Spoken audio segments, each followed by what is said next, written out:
আজকে আমি যে বিষয়টা আলোচনা করতে চাচ্ছি আপনারা অনেকে জানেন, বিষয়টা অনেক আলোচনা হয়েছে, অনেক সংবাদ মাধ্যমে এসেছে, যে সেটা হলো বর্তমান অন্তর্বর্তীকালীন সরকার ডক্টর মোহাম্মদ ইউনূস সাহেব, উনি অনেক কমিশন, সংস্কার কমিশন তৈরি করেছেন।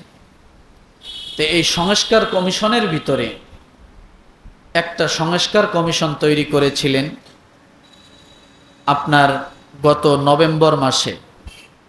কোন মাসে? গত নভেম্বর মাসের 18 নভেম্বর উনি একটা কমিশন গঠন করেন, সেটা হলো নারী বিষয়ক কমিশন। কি বিষয় বলেন তো? নারী বিষয়ক কমিশন। এর একটা কমিশন গঠন করেন, কিছু নারীদেরকে দায়িত্ব দেন, তারা যেন নারীদের মনের কথাগুলো, তাদের ভাব, তাদের চাওয়া, তাদের বলা, এগুলোর জন্য তারা একত্রিত করে অন্তর্বর্তীকালীন সরকারের কাছে তারা রিপোর্ট জমা করেন। এই জন্য একটা নারী বিষয়ক কমিশন গঠন করেছিলেন। তো এই কমিশন যে গঠন করেছেন, অবশ্যই এটা প্রয়োজন ছিল কমিশনটা গঠন করার। সবার জন্য যেমন দরকার, নারীদের জন্য কিছু না কিছু করা দরকার, ঠিক আছে। কিন্তু এই কমিশনের মধ্যে যারা প্রবেশ করেছে, এই নারী কমিশনের মধ্যে যারা প্রবেশ করেছে, আসলে তাদের বেশভূষা, তাদের চেহারা সুরত দেখলে মনেই হয় না যে এরা নারী, মনে হয় না এরা নারী। এই লোকগুলাকে নারী কমিশনের মধ্যে ঢুকাই দিয়া এরা এমন কাজ করলো, এদের পিসা বাবার আছে ভারতে, এদের পীর আছে ভারতে, সে আবার বাংলাদেশেরই কৃতি সন্তান, বাংলাদেশের একজন নাস্তিক্যবাদ তসলিমা নাসরিন, এই তারই চেলাপালা কিছু মহিলা, যাদেরকে মহিলা বলতে হয়। মা শব্দ তো আর সব জায়গায় প্রয়োগ করা যায় না, কারণ মা শব্দটা হলো পবিত্র একটা শব্দ, এটা সবার ক্ষেত্রে প্রয়োগ করলে মা জাতি, সত্যিকার মা জাতি যারা মায়ের মতো, তারা আসলেই কলঙ্কিত হয়। আমি অনেক আগেই বলেছি, সবাইকে মায়ের মতো মনে করাটা এটা উচিত না, তাহলে অনেক সুনামধন্য গর্ভধারিণী মা তারা কলঙ্কিত হয়। যেমন আল্লাহ তাআলা সূরা নিসার মধ্যে বলেছেন, মিনাল জিন্নাতি ওয়ান নাস, মানুষ হলেই যে মানুষ হবে তা কিন্তু না। আল্লাহ তাআলা মানুষ শয়তান, জিন শয়তান, এটা আল্লাহ তাআলা বলে দিয়েছেন। কেন? যে জিনের মধ্যে যেমন শয়তান আছে, মানুষের মধ্যেও শয়তান আছে। তো যাই হোক, যে কথাটা বলতে চাচ্ছিলাম, আজকে আলোচনার বিষয় হলো ইসলাম বিদ্বেষী প্রস্তাবনা নারী সংস্কার কমিশনে। নারী সংস্কার কমিশনে কি প্রস্তাবনা? কথা বলেন না। ইসলাম বিদ্বেষী প্রস্তাবনা। আমরা এই বিষয়ের উপর আলোচনা করব এবং জানব। রাজি আছেন? তারা প্রায় 15টি প্রস্তাব করেছেন। 15টি প্রস্তাবের প্রায় ব্যাখ্যা 450 মতো দিয়েছেন। তো আমরা 15টির ভিতরে দেখতে পাই যে এখানে 5টি প্রায় ইসলাম বিদ্বেষী। কয়টি? কয়টি? আসুন, এই বিষয়ে জানার আগে, তার আগে আমরা জানব যে দুনিয়া কার? বলেন তো। এর জমিন কার? জোরে বলতে হবে, না বললে ঈমান মজবুত হবে না। এ জমিন কার? আইন চলবে কার? এ কথাটা মুখস্থ করে নিলাম, কেন জানেন? যাতে ভুলে না যাই। জমিন যার, আইন চলবে তার। বাড়ি যার, কর্তৃত্ব চলতে হবে তারই। বহিরাগত কেউ যদি এসে কর্তৃত্ব করে ওই বাড়ি লণ্ডভণ্ড হবে, শান্তি হবে না, অশান্তি হবে। বোঝেন নাই কথা? তা আসুন, আল্লাহ সুবহানাহু ওয়া তাআলা সূরা ইউসুফ, কোন সূরা? আয়াত নাম্বার 40। কত? এই আয়াতের আলোকে আজকে আমরা এই বিষয়গুলো একটু জানবো। আল্লাহ যেন এই অল্প সময়ের ভিতর কথাগুলো আমাদের ধারণ ক্ষমতা করার তৌফিক দান করে। আল্লাহ পাক রব্বুল আলামিন বলেন, মা তা'বুদুনা মিন দুনিহি ইল্লা আসমাআন সাম্মাইতুমুহা أنتم وآباؤكم ما أنزل الله بها من سلطان إن الحكم إلا لله أمر ألا تعبدوا إلا إياه ذلك الدين القيم ولكن أكثر الناس لا يعلمون। একসঙ্গে তাহলে ঘুম স্পর্শ করবে না, একটু ধৈর্য ধরে বসতে হবে। সপ্তাহে একদিন হয়তো আধা ঘন্টা, পৌনে 1 ঘন্টা একটু আল্লাহর কালাম থেকে কথা শোনার সুযোগ পান, এটাকে কাজে লাগাইতে হবে। কি করতে হবে? কাজে লাগাইতে হবে। ঘুম আসতেই পারে, মসজিদ তো শান্তির জায়গা, ঘুম আসবে, কিন্তু ঘুম যাতে না আসে সে ব্যবস্থাটাও করতে হবে। আসিয়া যদি ঘুম পারিয়াই কাটাইলাম তাহলে আর লাভটা হলো কি এত আগে এসে, তাই না? আল্লাহ পাক রব্বুল আলামিন সূরা ইউসুফের 40 নম্বর আয়াতে বলেন,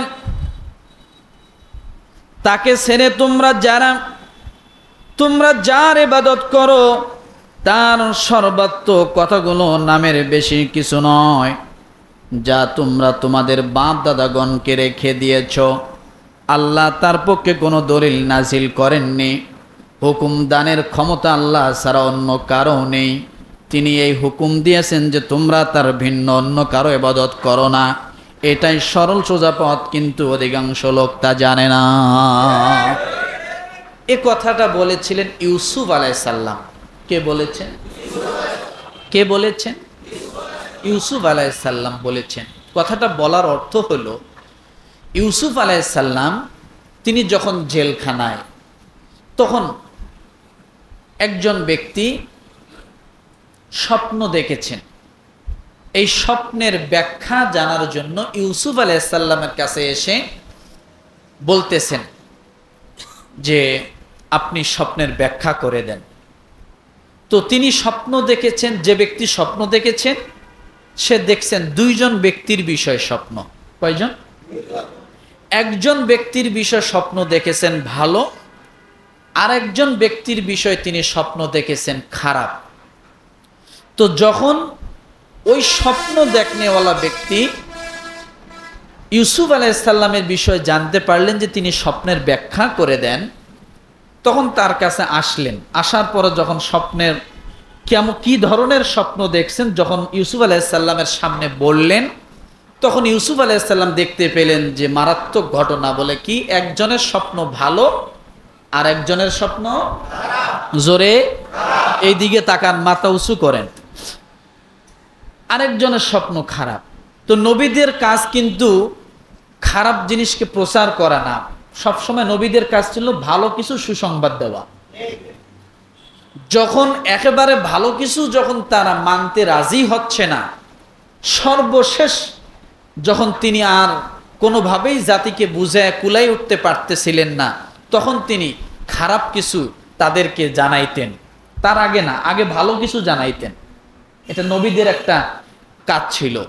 এই জন্য সবসময় ভালো কিছু সুসংবাদ মানুষের কাছে জানানো, খারাপটা কম।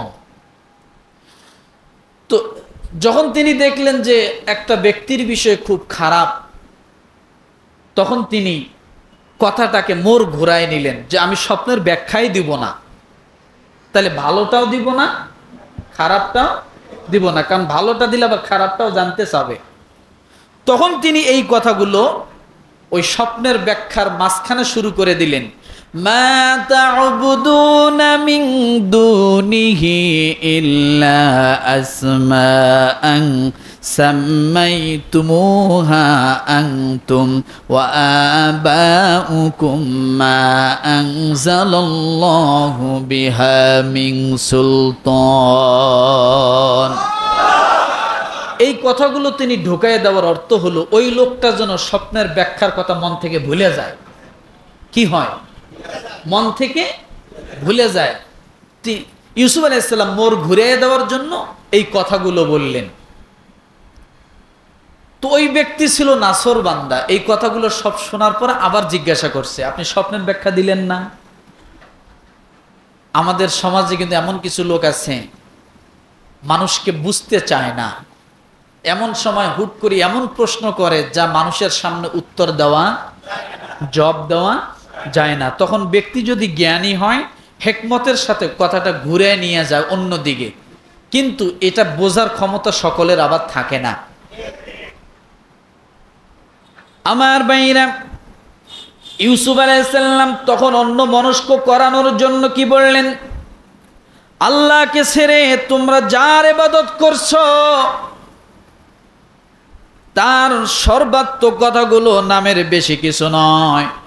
অর্থাৎ ওই সময় যে মানুষটা জিজ্ঞাসা করেছিল স্বপ্নের ব্যাখ্যা, তারা বিভিন্নভাবে বিভিন্ন মূর্তির নামে তারা পূজা করত। কি করত?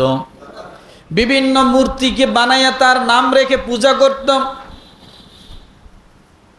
বিভিন্ন বিষয়ের উপর মূর্তি বানাইত। এই কথাটা হযরত ইউসুফ আলাইহিস সালাম তাওহীদের দাওয়াত দেওয়ার জন্য, তার মনকে অন্যদিকে মনস্ক করার জন্য তিনি দাওয়াতের খেয়ালে কথা অন্য মনস্ক করে দিলেন। যে তোমরা যে মূর্তিগুলো বানাও, তোমরা এতগুলো মূর্তি বানানোর পরে তার ভিন্ন ভিন্ন নাম দাও এবং ভিন্ন ভিন্ন নামে তোমরা তাদের ইবাদত করতে থাকো, যা তোমরা তোমাদের বাপদাদাগণ রেখে দিয়েছে। অর্থাৎ এইটা কথা বলতো যে আমরা নতুন করি তো এটা শুরু করি নাই, আমাদের বাপদাদারাও এগুলা বানাইতো এবং তাদের নাম রেখে রেখে মূর্তি পূজা করতো, আমরা সেগুলাই করি। হযরত ইউসুফ আলাইহিস সালাম বাপদাদার কথা উল্লেখ করলেন। এরপরে বললেন আল্লাহ তার পক্ষে কোনো দলিল নাজিল করেননি। অর্থাৎ তোমরা যে মূর্তিগুলো বানাচ্ছ এগুলা তোমাদের জন্য যে কোনো উপকার করবে এইরকম কোনো কিছু আল্লাহ তাআলা দুনিয়ার জমিনে রাখে না। কোন মূর্তি, কোন নাম মূর্তি বানায় তার নাম দিয়া সেগুলোর পূজা করলে তোমাদের যে উপকার করবে আল্লাহ তাআলা এমন কোন নজির দুনিয়ার জমিনে রাখে নাই। এরপরে রব্বুল আলামিনের কথা বললেন ইউসুফ আলাইহিস সালাম। এরপরে বলেন ইনিল হুকুমু ইল্লা লিল্লাহ, হুকুম দানের ক্ষমতা আল্লাহ ছাড়া অন্য কারণে তিনি এ হুকুম দিয়েছেন যে তোমরা তার সঙ্গে অন্য কারো ইবাদত করবে না এবং অন্য কারো সঙ্গে তোমরা শিরক করবে না, কিন্তু অধিকাংশ লোক তা কখনো জানে না। আমার মূল আলোচনার বিষয়টা হলো ইনিল হুকমু ইল্লা লিল্লাহ, অর্থাৎ আল্লাহর হুকুম যা আছে এটার পরিবর্তন করার মতো ক্ষমতা কারো, আল্লাহর হুকুম যা আছে এটার পরিবর্তন করার ক্ষমতা কারো নাই। হ্যাঁ, যদি আল্লাহ সুবহানাহু ওয়া তাআলা হুকুমকে পরিবর্তন করার মতো কোনো মাপকাঠি দিয়ে থাকেন তাহলে ওই মাপকাঠির মাধ্যমে হুকুমকে পরিবর্তন করতে হবে। তাছাড়া নিজের মন গড়া মতো খামখেয়ালি আমার এটা পছন্দ হয় না আমি এটা আউট করে দিলাম বলে এমন ক্ষমতা কারো নাই। এখন বলবেন হুজুর তাহলে মাপকাঠিটা কি বোঝার জন্য বলি? আপনি যখন সফর করেন ৭৮ কিলোমিটার যখন আপনি পার হয়ে যাবেন তখন আপনি আর মুকিম থাকেন না, মুসাফির হয়ে যান। কি হয়ে যান? জোরে বলেন। কত কিলো? 78 কিলোমিটার পার হওয়ার নিয়ত করে যদি আপনি বাইর হন, আপনি মুসাফির হালত শুরু হয়ে গেল। এখন যদি আপনার সামনে 4 রাকাত জোহরের নামাজ পড়ে যায়, আপনি কয় রাকাত পড়বেন? জোরে বলেন। আপনি 4 রাকাত নামাজের ক্ষেত্রে 2 রাকাত পড়বেন, কিন্তু 3 রাকাত নামাজের ক্ষেত্রে 3 রাকাতেই পড়তে হবে। 2 রাকাতের ক্ষেত্রে 2 রাকাতেই পড়তে হবে। 4 রাকাতের ক্ষেত্রে আপনি যদি মুসাফির হন 2 রাকাত, আপনি যদি গার জোরে যদি আপনি 4 রাকাত নামাজ পড়েন, আপনার 1 রাকাতও হবে না। কয় রাকাত হবে না? জোরে মাথা উঁচু করেন, মাঝে মাঝে মাথা উঁচু করাইবেন। 1 রাকাতও হবে না। তাহলে দেখেন এখানে আপনি নিজে নিজে আল্লাহর হুকুম পরিবর্তন করতে পারবেন না। আবার আপনি মুসাফির, কোন স্থানে গেছেন, ওই স্থানের ইমাম সাহেব হলেন মুকিম, অর্থাৎ আপনি অনেক দূর থেকে আমার এখানে আসছেন নামাজ পড়ার জন্য মুসাফির হালত নিয়া। আপনি যদি একাই পড়েন জোহরের 4 রাকাতের ক্ষেত্রে 2 রাকাত পড়তে হবে, কিন্তু আপনি যদি মুকিম ইমামের পিছনে যদি আল্লাহু আকবার বলে জোহরের নামাজে দাঁড়িয়ে যান, তাহলে আপনি যদি 2 রাকাত পড়েন আপনার 1 রাকাতও হবে না। তখন আপনাকে পুরা 4 রাকাত নামাজ ইমামের পিছনে পড়তে হবে। তাহলে হুকুমের পরিবর্তনটা আল্লাহ যে সিস্টেমে দিয়েছেন ওই সিস্টেমে আপনি পরিবর্তন করতে পারবেন, কিন্তু নিজের মন গড়া মোতাবেক পরিবর্তন করলে নিজের মন গড়া কি আমি কেন 2 রাকাত পড়বো, আমি এখন 4 রাকাত পড়বো, হবে? হবে না। কখন হবে?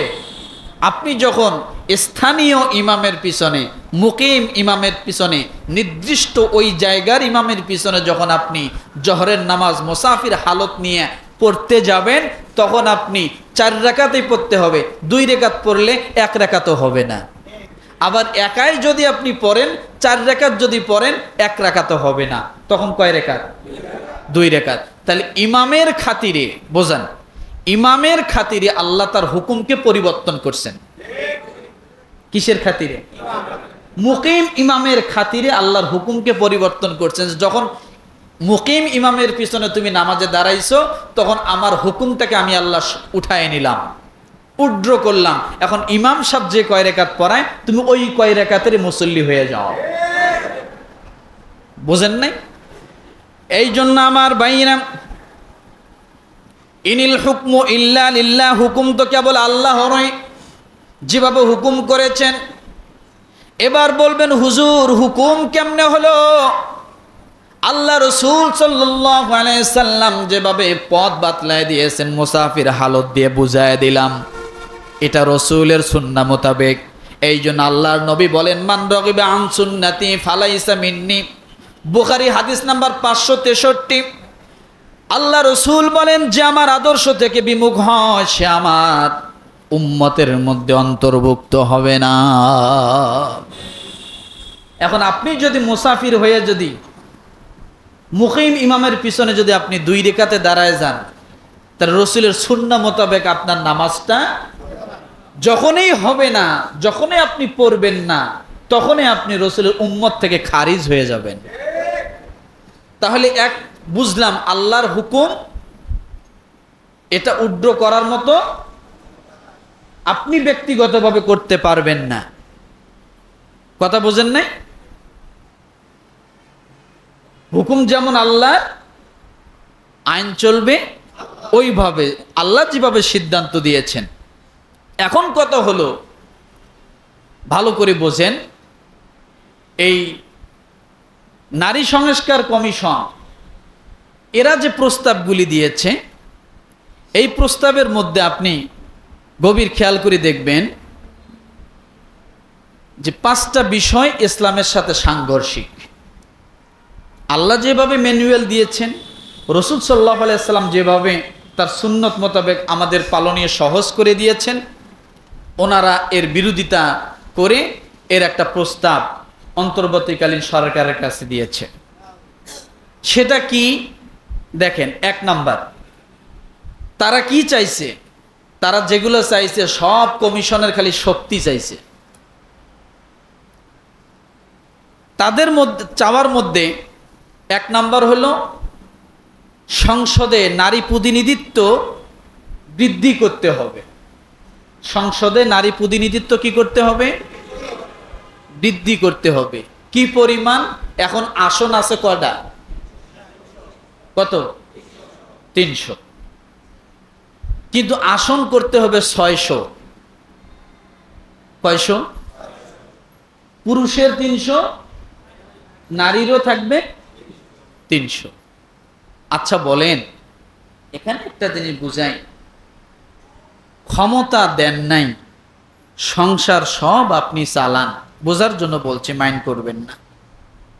শুধু বাজার করার দায়িত্ব দিছেন বউরে, তাতেই দেখেন যে আপনার কত কথা শুনতে হয়, আছে না? আবার মনে করেন হয়তো আপনি একটু বেতন কম পান বা সমানে পান বা বেশি পান, কিন্তু বউকে একটু চিন্তা করছেন যে বউ যদি ঘরে বসে থাকে কি লাভ, একটু চাকরি করলে যদি ও যদি মাসে 15,000 টাকা 20,000 টাকা আনে, সংসার ভালো চলবে, সুখে শান্তিতে থাকবো। আসলেই কি যে বউ চাকরি করে 20,000 টাকা আপনার ঘরে আনে, ওই ঘরে কি আসলে শান্তি আছে? বোঝার জন্য বলছি, আমি বিরোধিতা করছি না, বোঝার জন্য কথাগুলো, মানে আপনাদের মাথায় ঢোকানোর জন্য বলছি। আসলেই কি শান্তি আছে? শান্তি। তো এখন কথা হলো, এই নারীরা চাচ্ছে যে নারী সংস্কার কমিশনের চাওয়া হলো 600 আসন করতে হবে, সমান সমান থাকতে হবে। ওরা সব জায়গায় সমান সমান থাকতে চায়, কিন্তু কিছু কিছু জায়গায় দেখা যাচ্ছে যে সমান থাকা যাবে। কথা বলেন, আপনি 50 কেজির একটা বস্তা মাথায় করে নিয়ে বাসায় এনে দেন, উনি বস্তার মুখ খালি সুতে খুইলে হা করে দাঁড়ায় রয়েছে। কেন? যে বস্তার ড্রামে ঢাইলে দাও। বোঝেন নাই কথাটা? মনে হয় রাগ করবেন না, কিন্তু এরকমটা না। আপনি দোকান থেকে মাথায় করে নিয়ে যা ঘরে রাখছেন, উনি ওখান থেকে সুতেটা খুইলে দাঁড়ায় রয়েছে। কেন? উনি বস্তাটা যে উঠাইয়া যে ড্রামে ঢালবে এই শক্তি তো তার নাই। তাহলে বাহাদুরিটা কোথায়? সুতে খোলার মধ্যে বাহাদুরি। কথা বোঝেন না? খেতা সিলাইতে বাহাদুর। তো ভাই, এক নাম্বার যে বিষয়টা ইসলামের সাথে সাংঘর্ষিক, সেটা হলো নারীদেরকে নেতৃত্ব করতে হবে। এটা ইসলাম চায় না, এটা ইসলাম চায় না। নারীদেরকে পরামর্শদাতা হিসাবে আপনি রাখতে পারেন, এটা নিষেধ নাই। নারীদের পরামর্শ নেওয়া যায়, নারীদের সাথে যে কোনো বিষয় শেয়ার করা যায়, তাদের সাথে বুঝ পরামর্শ করা যায়, কিন্তু তাদেরকে পরামর্শক বানানো যায় না। অর্থাৎ সিদ্ধান্ত গৃহীত তার কথা মোতাবেক হবে, এটা কখনো করা যায় না। আমির কখনো নারীকে বানানো যায় না, মামুর বানানো যায় এবং মামুরের সাথে পরামর্শ করা যায়। আপনি আপনার স্ত্রীর সাথে যে কোনো বিষয় পরামর্শ করবেন, এটাই সুন্নত, কিন্তু স্ত্রীর ডিগলার সিদ্ধান্ত এটাই সুন্নত নয়, এটা সুন্নতের বরখেলাফ। কথাটা কি বুঝাইতে পারছি? এরপরে দ্বিতীয় নাম্বারে দেখেন যে বিষয়টা তারা বলছে, অভিন্ন পারিবারিক আইন প্রণয়ন করতে হবে। 2 নাম্বার কি বিষয়? অভিন্ন পারিবারিক আইন। 1 নাম্বার কি বিষয়টা ছিল? সংসদে নেতৃত্বকে সমান সমান দিতে হবে। দ্বিতীয়টা কি? অভিন্ন পারিবারিক আইন কি করতে হবে? প্রণয়ন করতে হবে। 3 নাম্বারে বিবাহিত জীবনে ধর্ষণকে অপরাধ হিসাবে গণ্য করা হবে। কি জীবনে? আমি ব্যাখ্যায় আসতেছি সামনে। 4 নাম্বারে নারী যৌনকর্মীদেরকে শ্রমিক হিসেবে স্বীকৃতি দিতে হবে। তাদেরকে, নারী যৌনকর্মীদেরকে শ্রমিক হিসেবে কি দিতে হবে? স্বীকৃতি দিতে হবে। 5 নাম্বারে ধর্মীয় আইনের সংস্কার করতে হবে। ধর্মের আইন কি আছে এই দেশে? আছে? ধর্মের আইন কোনটা চলে? মাত্র দুইটা জায়গায় ধর্মের আইন বহাল তবিয়তে আছে আংশিক। বলবো বলবো একটা হলো তালাক বিবাহিত আইন, পারিবারিক আইনের ভিতরে বিবাহিত আইন, আর একটা হলো ওয়ারিশ সূত্রে মালিকানা সম্পত্তি আইন। এই দুইটা জায়গায় ইসলামী আইনের কিছুটা আছে, আর বাকি বাংলাদেশের কোথাও ইসলামী আইন নেই। বুঝছেন কি বলছি? মেরাজ জনিত আইন আর হলো বিবাহের ক্ষেত্রে যে আইন, এই দুইটা জায়গায় কিছু আছে, আর বাকি বাংলাদেশের যত আইন আছে ইসলামের আইন কোথাও নাই। তাহলে এখানে কি চাইছেন বোঝেন ভালো করে। এক নম্বরে চাইছেন সংসদে নারী নেতৃত্ব সমান করতে হবে, সর্ব জায়গায় নারীদের নেতৃত্ব। দ্বিতীয় নম্বরে কি বলছেন? অভিন্ন পারিবারিক আইন প্রণয়ন করতে হবে। তৃতীয় নম্বরে বিবাহিত জীবনকে ধর্ষণের অপরাধ হিসেবে গণ্য করতে হবে। এটা ব্যাখ্যা করতেছি, আগে ভুল বুঝেন না। চতুর্থ নম্বরে নারী যৌনকর্মীদেরকে শ্রমিক হিসেবে কি দিতে হবে? পঞ্চম নম্বরে ধর্মীয় আইনের সংস্কার করতে হবে। এবার দেখেন, ইসলামে নারী নেতৃত্বকে আল্লাহ তাআলা সরাসরি হারাম ঘোষণা করেছেন। কি ঘোষণা করেছেন? হারাম ঘোষণা করেছেন। কারণ নারীদের হাতে যদি দেশ যায় তাহলে ও দেশ উন্নতি হতে দেখা যায়, কিন্তু শেষে যায় ভাঙিয়ে পড়ে ধ্বংস হয়ে যায়। কি হয় বলেন তো? দেখা যায় উন্নতি হচ্ছে, কিন্তু আসলে ওটা উন্নতি না, ওটা ধ্বংসের দ্বার প্রান্তে হু হু করে দৌড়াচ্ছে। তার প্রমাণ বাংলাদেশ। তার প্রমাণ কি? যদিও দেখা যায় উন্নতি, কিন্তু আসলে উন্নতি না, পুরো দেশটাই ধ্বংসের একেবারে শেষ প্রান্তে চলে গিয়েছিল। তাহলে নারী নেতৃত্ব যেখানেই থাকুক না কেন, সেখানে কি হবে? আল্লাহর রহমত সেখানে কোনোদিন থাকতে পারে না। এখন কথা হলো, এই নারীরা, এই নারী সংস্কার কমিশনের এই নারীরা, মহিলারা, এরা একটা দলিল পেশ করছে। কি পেশ করছে? দলিল পেশ করছে রানী বিলকিসের কথা। কার কথা? জোরে বলেন, জোরে। রানী বিলকিসের কথা, যে এখন না হয় আলেম ওলামারা নারী নেতৃত্ব হারাম হারাম বলে, তো রানী বিলকিস তো আগে রানী ছিল, দেশ শাসন করেছে। দেখছেন কোথায় হাত দিছে রানী বিলকিস? হ্যাঁ, আসলে ভুল বুঝলে যা হয়। রানী বিলকিস যখন দেশ শাসন করেছিল তখন সে মুসলমান ছিল না। এক নাম্বার পয়েন্টটা বুঝে নেন। কি ছিল না? কি ছিল না? মুসলমান ছিল না। কিন্তু যখন তিনি মুসলমান হয়েছেন, সুলাইমান আলাইহিস সালাম ততক্ষণ পর্যন্ত তাকে কালেমা পড়াননি যতক্ষণ পর্যন্ত তার হাতে দেশ ছিল। রানী বিলকিসের হাতে যতদিন দেশ ছিল ততদিন তাকে কি করেননি? কালেমা পড়াননি। যখন দেশ আরাল হুদহুদা আম কানা মিনাল গায়িবিন, পাখিকে খুঁজে পায় না, আসলো। লম্বা কথা বলবো না। এখন কথা হলো, সুলাইমান আলাইহিস সালাম বলে যে চিঠি দিলাম, চিঠিটা নিয়ে যায় যেভাবে পারো, রানী বিলকিস বর্তমান সময় ঘুমাইয়া আছে, তার বুকের উপরে চিঠিটা রেখে আসো। সুবহানাল্লাহ বলবেন না? চিঠি কার? কার? সুলাইমান আলাইহিস সালাম। চিঠিতে কি লেখা ছিল? ইন্নাহু মিন সুলাইমান। চিঠির শেষে, আপনারা অনেকেই তো চিঠি জানেন না, আগের যারা আছেন আজ থেকে 10-15 বছর 20 বছর আগে, তারা চিঠি সম্পর্কে জানেন। চিঠি লেখার শেষে যায়া ইতি মোহাম্মদ অমুক ছিল, কি ছিল না? আর সুলাইমান আলাইহিস সালাম কেমন বাপের বেটা দেখেন, চিঠির শেষে নাম দেয় নাই, চিঠি লেখার শুরুতেই নাম দিয়েছে ইন্নাহু মিন সুলাইমান, নিশ্চয় এটা সুলাইমান হতে, ওয়া ইন্নাহু বিসমিল্লাহির রহমানির রহিম।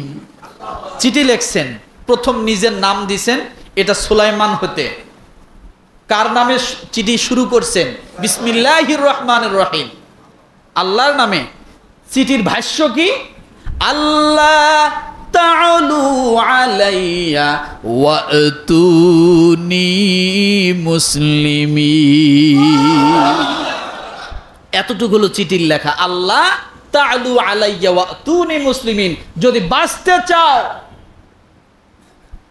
বাঁচতে চাও তাহলে তাড়াতাড়ি এসে সুলাইমানের কাছে স্যালেন্ডার হয়ে যাও, মুসলমান হয়ে যাও।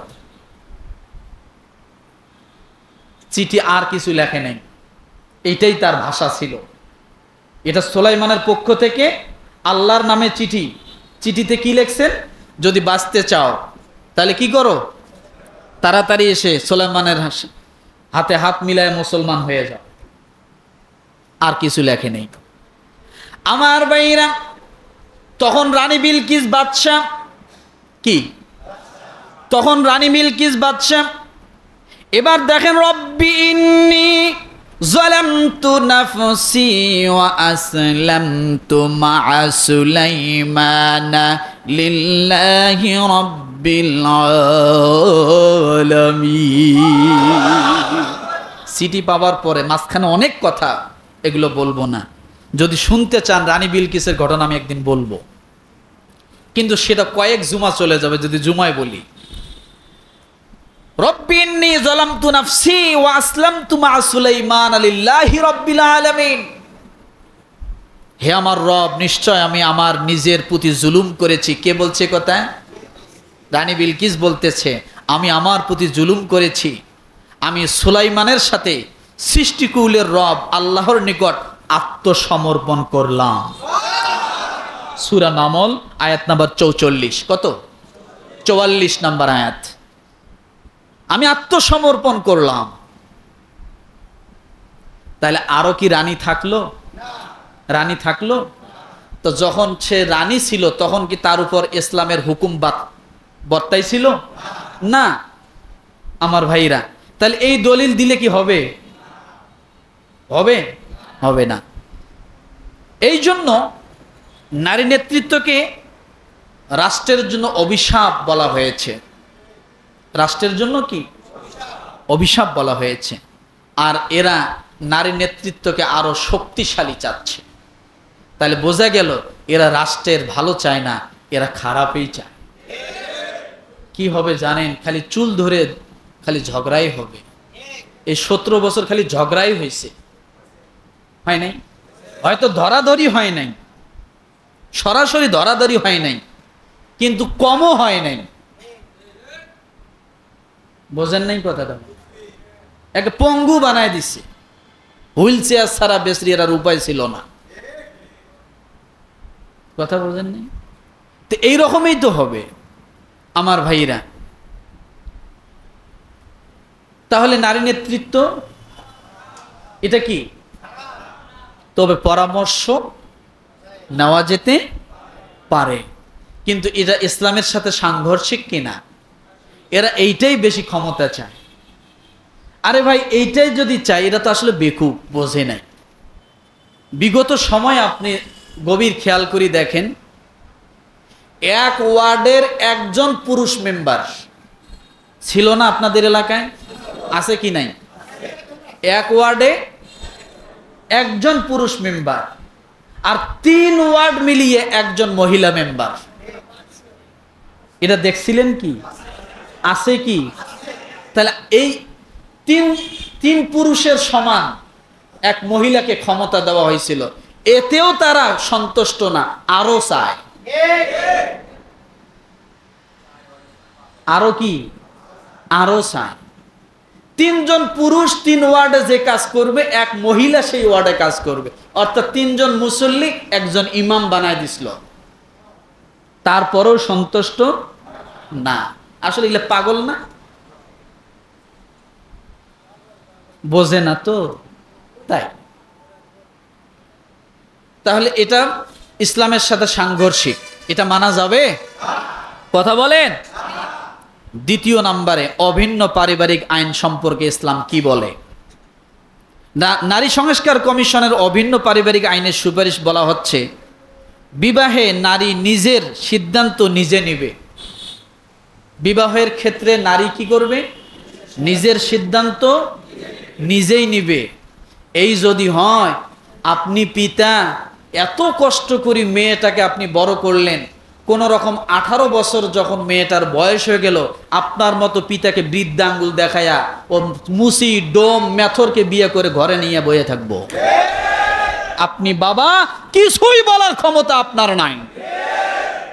কি মানুষ করলেন আপনি, মা খাওয়াইলো দুধ, আপনি খাওয়াইলেন ভাত, আপনি তিলে তিলে বাচ্চাটাকে, আপনার মেয়ে বাচ্চাটাকে আপনি বড় করলেন। এখন মেয়েটার বিবাহ কি হবে, কেমন হবে, এর সিদ্ধান্ত আপনি পছন্দ করতে পারবেন না, এর সিদ্ধান্ত আপনার নেওয়ার অধিকার থাকবে না। মেয়ে যাকেই পছন্দ করবে তাকেই দিতে হবে, আপনি পিতা হিসেবে একটা কথাও বলতে পারবেন না। তাহলে আপনি বাবা জন্ম দিয়ে বোকা সাচ্ছেন না, আপনারা বোকা বানাইতেছে। কিন্তু ইসলাম কি বলে? যে মেয়েদের ক্ষেত্রে গার্ডিয়ান ছাড়া বিবাহ এটা সঠিক নয়, গার্ডিয়ানের অনুমতি লাগবে মেয়েদের ক্ষেত্রে বিবাহর সময়। কেন বলছে? কারণ একটা মেয়ে 18 বছর বয়স হলেই যে সে পূর্ণাঙ্গ বুঝমান হয়ে যায় তা তো না। 2 দিন পরে অ্যাক্সিডেন্ট হবে, স্বামী লাথি দিয়ে ঘর থেকে বাইর করে দিবে, কার কাছে আসবে? কার কাছে? তখন আবার বাপকে মানি নিতে হবে, না নিলে ওই বাপকে আবার মামলার কাঠগড়ায় দাঁড় করাইতে হবে। চিন্তা করছেন? কয় না বিচার মানি তাল গাছ আমার।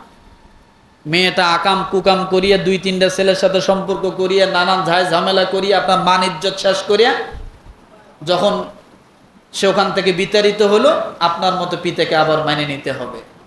যদি না নেন, আপনি এটা তু শব্দ করতে পারবেন না, ওই মেয়ে আবার যে আপনার বিরুদ্ধে মামলা করবে। এই হলো পারিবারিক অভিন্ন আইন।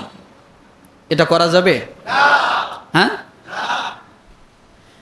এই জন্য রব্বুল আলামিন বলেন, ফালা তা'দুলুহুন্না আন ইয়ানকিহনা আযওয়াজাহুন্না ইযা তারাদাউ বাইনাহুম বিল মা'রুফ।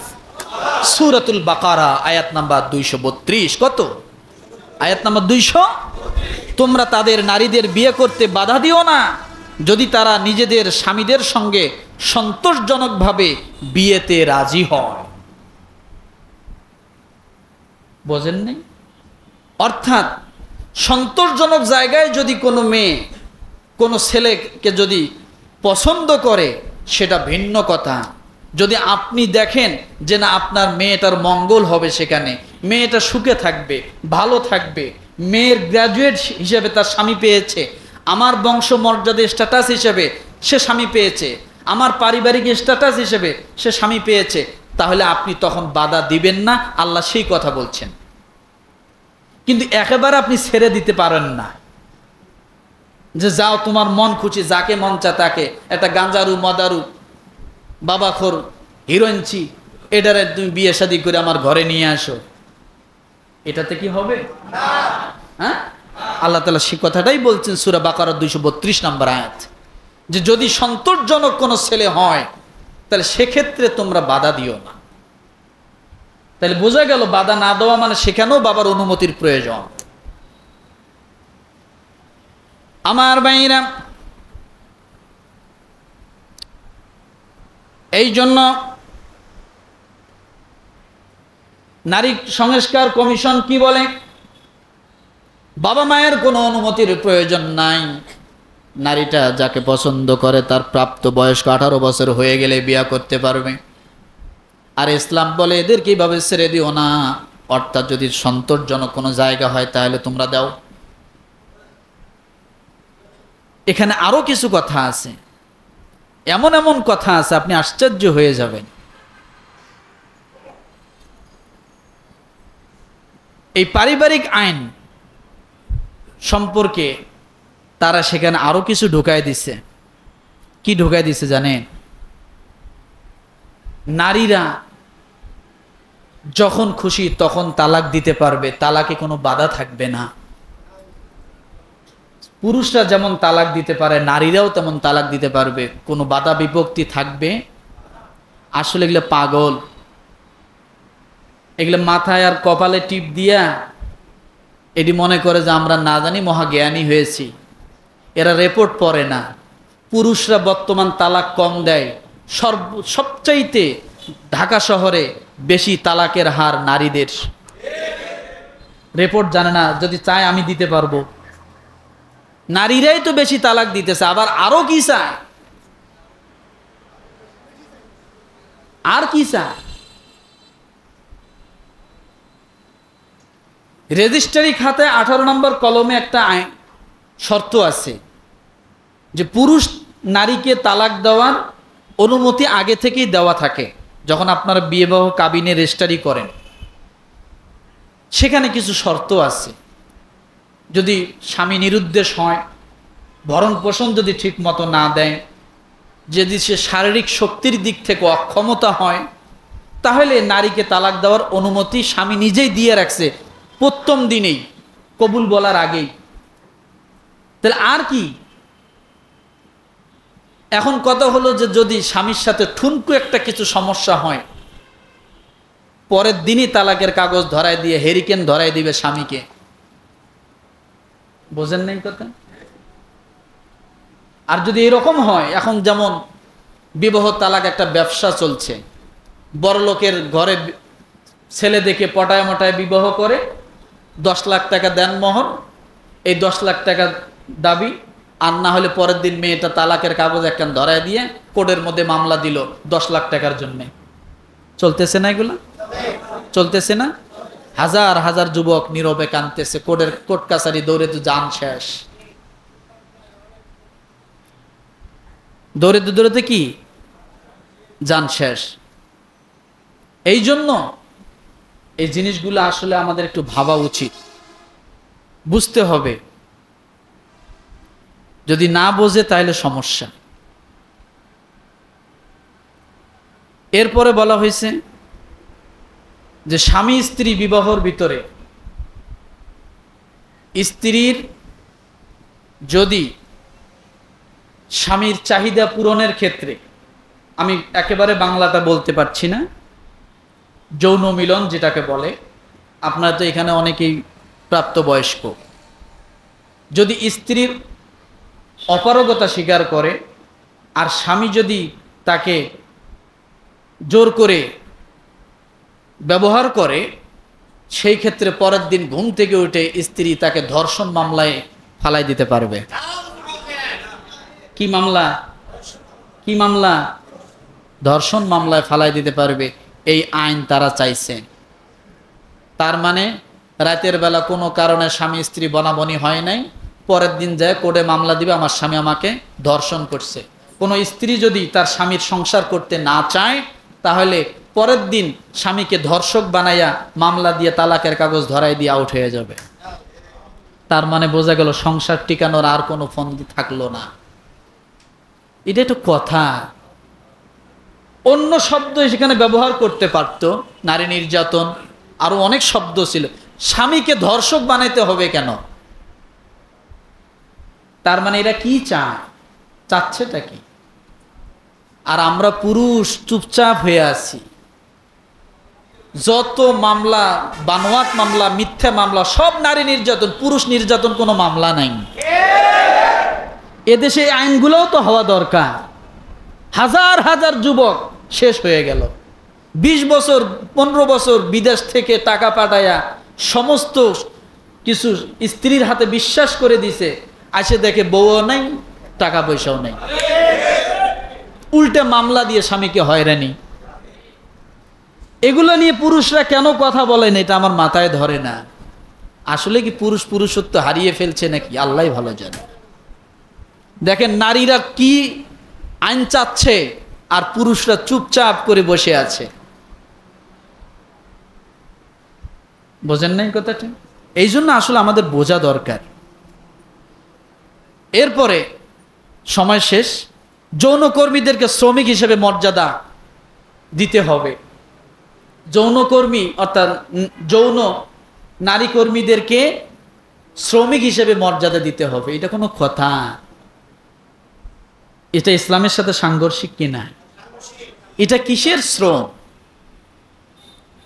তারা অন্য কিছু বলতে পারে যে তাদের ন্যায্য অধিকার, নাগরিক অধিকার এগুলা দিতে হবে, কিন্তু একজন যৌনকর্মী হইলে তাকে শ্রমিক হিসেবে অধিকার দিতে হবে, তাহলে তো আরো যৌনকর্মী দিন দিন আরো বেড়ে যাবে। বাড়বে না কমবে? তা বাড়াচ্ছে না কমাচ্ছে? কি বসে আসলে কি বলি, বলার ভাষা নেই। এরপরে বলা হয়েছে ধর্মীয় আইন সংস্কার করতে হবে। আরে সুবহানাল্লাহ, ধর্মের আইন কোথায় আছে? বাংলাদেশে আছে কোথাও? বললাম তো দুইটা জায়গায় আংশিক আছে, বিবাহর ক্ষেত্রে আর হলো মিরাস অর্থাৎ সম্পদের ক্ষেত্রে। এই দুই জায়গা ছাড়া আর বাংলাদেশে ইসলামী আইন কোথায় আছে? আছে কোথাও? তো এটার আবার সংস্কার কি চায়? তার মানে বুঝতে হবে এটার মূল বিষয় অন্য কিছু। মূল বিষয় কি? অন্য কিছু। তো একটু সচেতন থাকবেন ইনশাআল্লাহ। আওয়াজ তুলতে হবে তো নাকি? আওয়াজ তুলতে হবে না? ফাঁসির রশি গলায় দিবে আর আপনি একেবারে চোখ বন্ধ করে থাকবেন। বীর পুরুষের এটাকে বীর পুরুষ বলে না। এটা বীর পুরুষ না। একটু সচেতন থাকবেন। আল্লাহ তাআলা আমাদের সকলকে কবুল করুক, আমিন। ওয়া আখিরু দাওয়ানা আনিল হামদুলিল্লাহি রাব্বিল আলামিন।